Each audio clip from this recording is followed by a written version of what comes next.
వాళ్ళు ఎంకరేజ్ చేశారు. సరే మీకు ఏం కావాలి చెప్పండి అంటే, ఏం కావాలి, చీరలు కావాలి, మా దగ్గర ఉన్నాయి, పట్టు చీరలు ఉన్నాయి, అవి ఉన్నాయి, ఇవి అని. అంత కొత్త ప్రయోగమే కదా, ఫస్ట్ ఒక జనరేషన్ స్టార్ట్ అయిన ప్రయోగం అది. సో అట్లా వాళ్ళు ప్రయోగం చేసి కీచకవధ, యాక్చువల్గా కీచకవధ అనేది మాకు ఒక తోలుబొమ్మలాట ప్రదర్శన చేయాలి.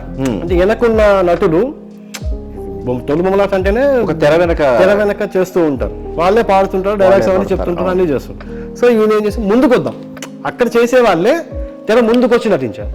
అలా వచ్చి ఒక నాటకం, కీచకవధ అనే నాటకాన్ని ఫస్ట్ ప్రదర్శించడం జరిగింది. టెక్నీషియన్సే పాత్రధారులుగా మొదటిసారి గాత్రాలు ఏవైతే ఉన్నాయో కదిలే బొమ్మల ప్లేస్ లో వీళ్ళు మనుషులు ముందుకు వచ్చారు. అలా వచ్చినామే పాపాబాయి గారండి, ఫస్ట్ స్త్రీ పాత్రధారి. అంటే మనకి తెలుగు నాటక రంగంలో మొట్టమొదటి స్త్రీ పాత్రధారి. ఎందుకంటే చాలా ఏళ్ల వరకు స్త్రీలు చేయలేదు మన నాటక రంగంలో. అలా మేము ఇంట్రడ్యూస్ చేసాం ఫస్ట్ మహిళని. అంటే పాపాబాయి అభ్యుదయం కూడా ఇక్కడే పుట్టింది. నిజంగా మహిళా అభ్యుదయం అనే దానికి 100%